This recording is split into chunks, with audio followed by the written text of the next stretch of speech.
ನಮ್ಮ ಜರ್ನಿ ಮಂತ್ರಾಲಯ ಕಡೆಗೆ. ನಾವು ಬಿಟ್ಟಿದ್ದು ಯಲಹಂಕದಿಂದ. ಇದು ಯಲಹಂಕ ಸ್ಟೇಷನ್, ಯಲಹಂಕ ಟು ಮಂತ್ರಾಲಯ. ನಾವು ವೆಯ್ಟ್ ಮಾಡ್ತಿರೋ ಟೈಮು 11:30. ಸೊ ಕೊನೆಗೆ ಟ್ರೈನ್ ಬಂತು, ಹತ್ಕೊಂಡ್ವಿ. ಅಲ್ಲಿದ್ದ ಸೇರಿ ಇಳಿದ್ರೆ ಮಂತ್ರಾಲಯ ರೋಡಿಗೆ ತಲುಪ್ತೀವಿ ನಾವು. ನೆಕ್ಸ್ಟು ನಮ್ಮ ಭೇಟಿ ಮಂತ್ರಾಲಯಕ್ಕೆ. ಸೊ ಮಂತ್ರಾಲಯ ನೋಡ್ಬೋದು, ಎಷ್ಟು ಸಾವಿರಾರು ಜನ, ಲಕ್ಷಾನುಗಟ್ಟಲೆ ಜನ ಭಕ್ತಾದಿಗಳು ಬಂದು ರಾಯರ ಕೃಪೆಗೆ ಪಾತ್ರರಾಗ್ತಿದ್ದಾರೆ. ಸೊ ಅದರಲ್ಲಿ ನಾವು ಕೂಡ ಒಬ್ಬರು. ಎಷ್ಟೋ ದಿನಗಳ ಕನಸು, ಎಷ್ಟೋ ದಿನದಿಂದ ಹೋಗ್ಬೇಕಣ್ಣ ಹಂಬಲ, ಆ ಕಾತುರತೆ, ಅದು ಈ ದಿನ ಕೂಡಿ ಬಂತು. ಈ ದಿನ ಸುದಿನ ಅಂತಲೇ ಹೇಳ್ಬೋದು.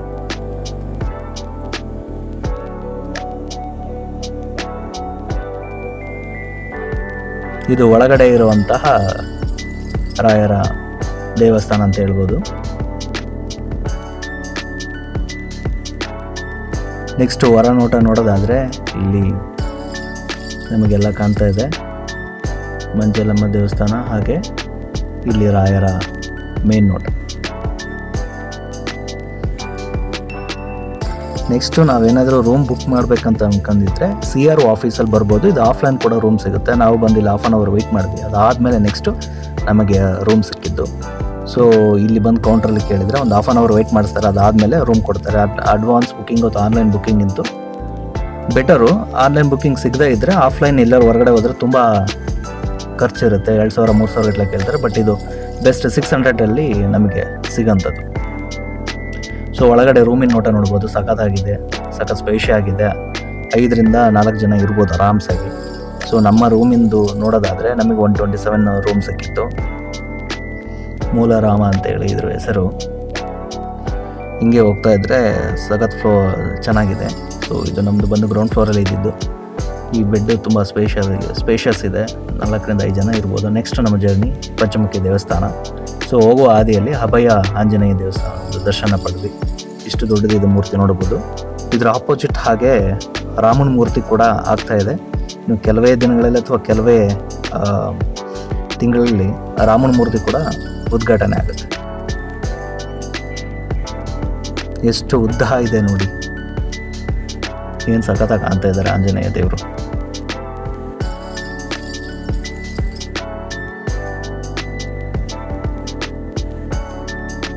ಮಂತ್ರಾಲಯ ಭೇಟಿ ಆದಮೇಲೆ ಅಲ್ಲಿ ಸುತ್ತಮುತ್ತ ಒಂದು 4ರಿಂದ 5 ಪ್ಲೇಸ್ ತುಂಬ ಸುಂದರವಾಗಿದ್ದಾವೆ. ಸೊ ಯಾರೆಲ್ಲ ಮಂತ್ರಾಲಯಕ್ಕೆ ಹೋಗ್ತಾ ಇದ್ದೀರಿ, ಆ ಒಂದು 5 ಪ್ಲೇಸ್ನ ಆರಾಮ್ಸೆ ಕವರ್ ಮಾಡ್ಬೋದು. ಮಿಸ್ ಮಾಡ್ದೇ 150 ಪರ್ ಹೆಡ್ ಇರುತ್ತೆ. ಸೊ ಆಟೋದವ್ರು ಕರ್ಕೊಂಡ್ಬಂದು ಬಿಡ್ತಾರೆ. ಸೊ ನಾವು ಕೂಡ ಹೋಗಿದ್ದು ಅದರಲ್ಲೇ. ಸೊ ಇಲ್ಲಿ ರಾಮನ ಆಪೋಸಿಟ್ ರಾಮ ಕೂಡ ಇದ್ದಾರೆ. ಎಲ್ಲಿ ರಾಮನೋ ಅಲ್ಲಿ ಹನುಮನೋ, ಎಲ್ಲಿ ಹನುಮನೋ ಅಲ್ಲಿ ರಾಮನೋ ಅನ್ನೋ ಹಾಗೆ. ಸೊ ಇಲ್ಲಿ ಕೂಡ ಅಷ್ಟೇ ಆಂಜನೇಯ ದೇವರು ಆಪೋಸಿಟ್ಟೇ ರಾಮ ಇದ್ದಾರೆ. ಇಲ್ಲಿ ಆಂಜನೇಯ ದೇವಸ್ಥಾನ ಇಲ್ಲಿದೆ, ಅಭಯ ಆಂಜನೇಯ ದೇವಸ್ಥಾನ. ಸೊ ಅದರ ಆಪೋಸಿಟ್ಟು ಇತ್ತು. ಇದು ಹೊರನೋಟ ಅನ್ಬೋದು, ಮಂತ್ರಾಲಯ ಹೊರನೋಟ, ಇನ್ನೇನು ಎಂಟ್ರಿ ಆಗುವಂಥದ್ದು. ಅಲ್ಲಿಂದ ನಾವು ಬಂದಿದ್ದು ನೆಕ್ಸ್ಟು ಪಂಚಮುಖಿ ಆಂಜನೇಯ ದೇವಸ್ಥಾನ. ಇಲ್ಲಿ ಎಂಟ್ರೆನ್ಸಲ್ಲಿ ಇರೋಂಥದ್ದು ಪಾದ ಇಡಲಿಕ್ಕೆ.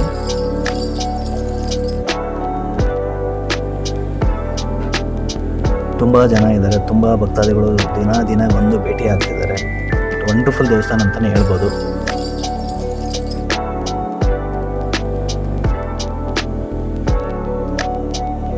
ಇದು ಪಂಚಮುಖಿಯ ಹೊರನೋಟ. ಸೊ ಇಲ್ಲಿದ್ದ ಕ್ಯೂ ಇಂದ ಹೋಗ್ಬೇಕಾಗುತ್ತೆ. ಮ್ಯಾಕ್ಸಿಮಮ್ ಒಂದು 15-20 ಮಿನಿಟ್ಸ್ ವೆಯ್ಟ್ ಮಾಡಿದ್ರೆ ನಮಗೆ ದರ್ಶನ ಸಿಗುತ್ತೆ. ಸೊ ನಾವು ಒಂದು 20 ಮಿನಿಟ್ಸ್ ವೆಯ್ಟ್ ಮಾಡಿದ್ವಿ, ಆದಮೇಲೆ ದರ್ಶನ ಸಿಕ್ತು. ನೆಕ್ಸ್ಟು ಆಚೆಯಿಂದ ಇಲ್ಲಿ ವಿಡಿಯೋ ಮಾಡಿರೋದು. ಇಲ್ಲಿಂದ ಪಂಚಮುಖಿ ದೇವಸ್ಥಾನ ಆದ ತಕ್ಷಣ ನಾವು ನೆಕ್ಸ್ಟ್ ಹೋಗಿದ್ದು ಇಲ್ಲಿ ನೋಡ್ಬೋದು. ಎಲ್ಲರೂ ನೋಡ್ತಿದ್ದಂಗೆ ನಾವೆಲ್ಲ ವಿಮಾನ ಅಥವಾ ಹೆಲಿಕಾಪ್ಟರ್ ನೋಡ್ತಾ ಇದ್ದು ಆಕಾಶ ಮೀರಿದ್ದಾಗೆ. ಬಟ್ ಅವಾಗಿನ ಕಾಲಕ್ಕೆ ಈ ಕಲ್ಲುಗಳು ಆ ಆಕಾರದಲ್ಲಿದೆ. ಇದು ಬೆಡ್ ಅಂತಲೇ ಹೇಳ್ಬೋದು, ಬೆಡ್ ಆಕಾರದಲ್ಲಿದೆ ಕಲ್ಲು. ಇದು ಕೂಡ ಅಷ್ಟೇ ಚಾಪರ್ ರೀತಿಯಲ್ಲಿದೆ, ತುಂಬ ಸಗದಾಗಿದೆ. ಅವಾಗಿನ ಕಾಲಕ್ಕೆ ವೈಜ್ಞಾನಿಕ ಎಷ್ಟು ಮುಂದುವರೆದಿದೆ ಅನ್ನೋದು ಇದನ್ನು ನೋಡಿ ಕಲಿಬೋದು, ಅಥವಾ ಇದನ್ನು ನೋಡಿ ಅವ್ರು ಕಂಡುಹಿಡಿದ್ರೂ ಗೊತ್ತಿಲ್ಲ.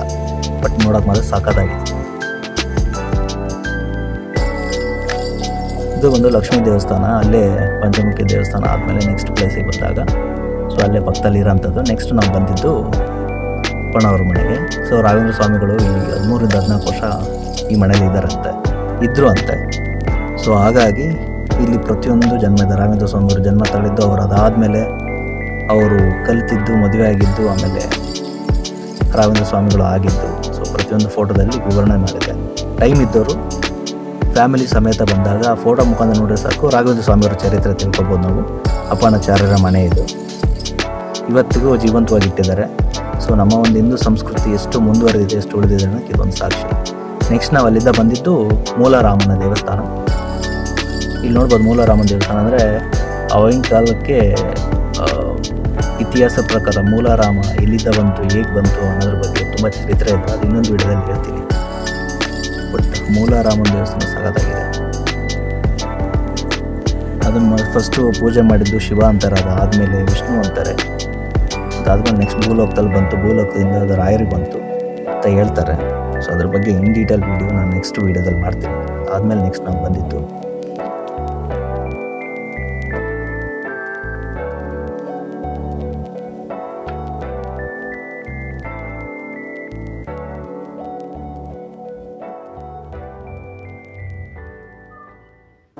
ಬಿಚಾಳಮ್ಮ ದೇವಸ್ಥಾನ.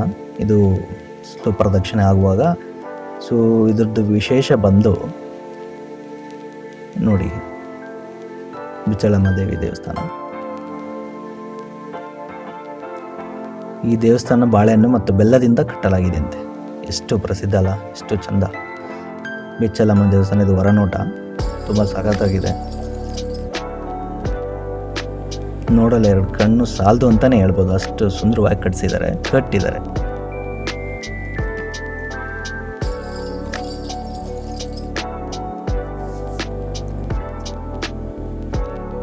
ನೆಕ್ಸ್ಟ್ ಅದ್ರ ಪಕ್ಕದಲ್ಲಿರೋಂಥ ನಾಗಸರ್ಪದ್ದು.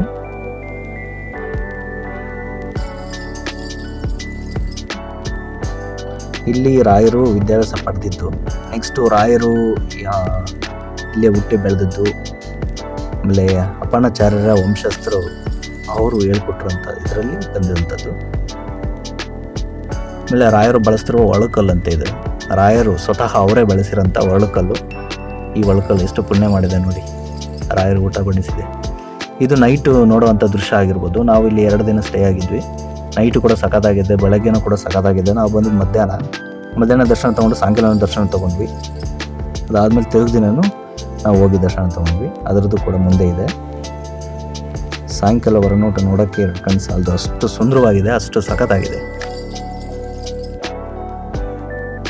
ನೆಕ್ಸ್ಟ್ ಇಲ್ಲಿ ಬೆಳ್ಳಿ ತೊಟ್ಲಲ್ಲಿ ಅವ್ರನ್ನ ಕರ್ಕೊಂಡು ಹೋಗೋದು, ಬೆಳ್ಳಿ ತೇರಲ್ಲಿ ಕರ್ಕೊಂಡು ಹೋಗೋದು, ಆಮೇಲೆ ಬಂಗಾರದ ತೇರು ಕರ್ಕೊಂಡು ಹೋಗೋದು, ಅದೆಲ್ಲ ತುಂಬ ಚೆನ್ನಾಗಿದೆ.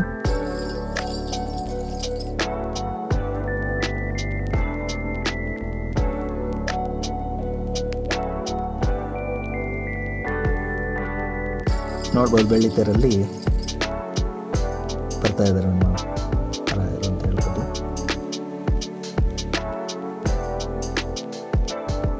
ನಾವು ನೋಡ್ತಾನೆ ಇದ್ವಿ, ಝೂಮ್ ಹಾಕಿ ಕಾಣ್ತಾನೆ ಇಲ್ಲ. ಕೊನೆಗೂ ನಮಗೆ ದರ್ಶನ ಸಿಕ್ತು.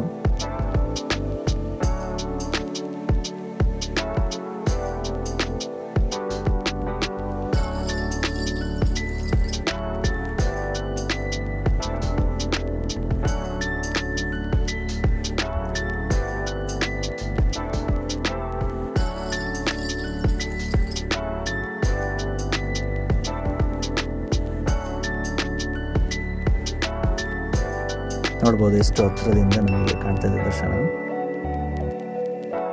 ಫಸ್ಟ್ ಬೆಳ್ಳಿ ತೇರಿಂದ ಹೋಗಿ ಬಂದು ಆಮೇಲೆ ಬಂಗಾರ ತೇರಕ್ಕೆ ಶಿಫ್ಟ್ ಆಗುತ್ತೆ. ಸೊ ಇಲ್ಲಿ ಬಂದು ನಿಂತು ಇಲ್ಲಿದ್ದ ಬಂಗಾರದ ರಥಕ್ಕೆ ಶಿಫ್ಟ್ ಮಾಡ್ತಾರೆ.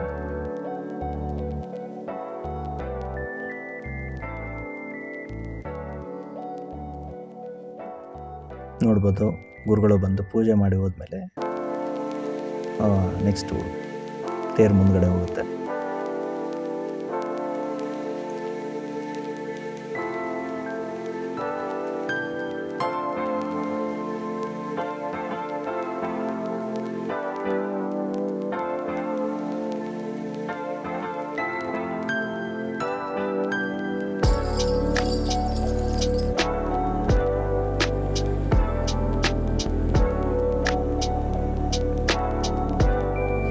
ಮುಗಿಲು ಬಿದ್ದು ನೋಡ್ತಾ ಇರೋಂಥ ಜನಗಳು.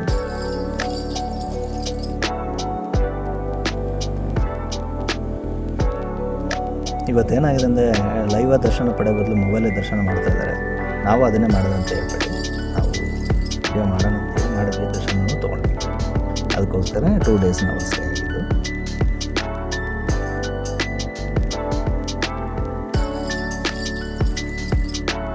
ಬಂಗಾರ ರಥದಲ್ಲಿ ಬರ್ತಾ ಇದ್ದಾರೆ ಮಹಾರಾಜರು.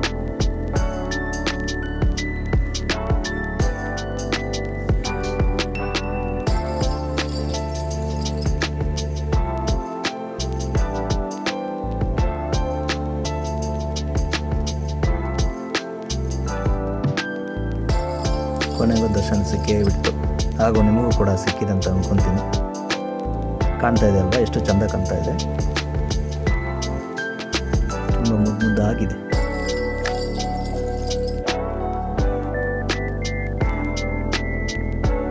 ನೆಕ್ಸ್ಟು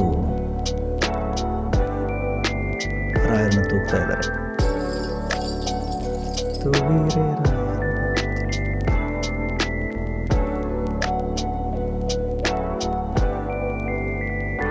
ಸಂಜೆ ಯಾರೆಲ್ಲ ಹೋಗ್ತಾರೆ ಮಿಸ್ ಮಾಡಲೇಬೇಡಿ.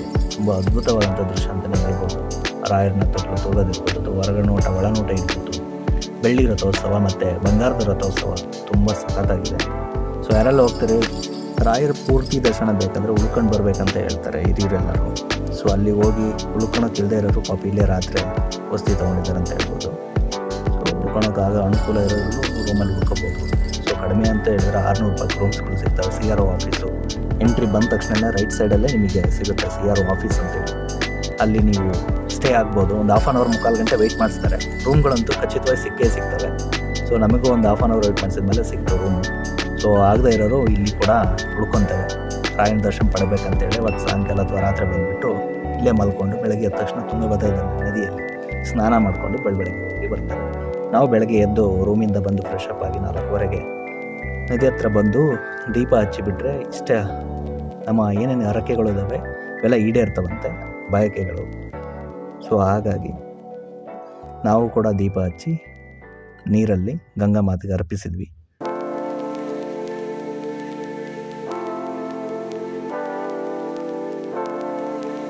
ಬ್ರಾಹ್ಮಿ ಮುಹೂರ್ತದಲ್ಲಿ ಅಂದರೆ 4:15ರಿಂದ 6 ಗಂಟೆ ಒಳಗಡೆ ಯಾರೆಲ್ಲ ಬಂದು ಈ ಕಾರ್ಯ ಮಾಡ್ತಾರೋ ಅವ್ರು ಅಂದ್ಕೊಂಡಿದ್ದೆಲ್ಲ ಆಗುತ್ತೆ, ಯಶಸ್ಸಾಗುತ್ತೆ ಅಂತ ಇಲ್ಲಿರೋರು ನಂಬ್ತಾರೆ.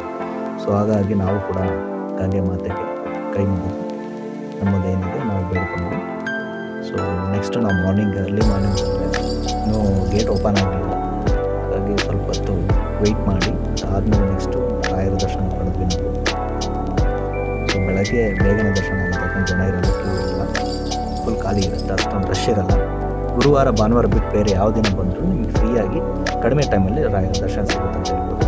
ಇದಿಷ್ಟು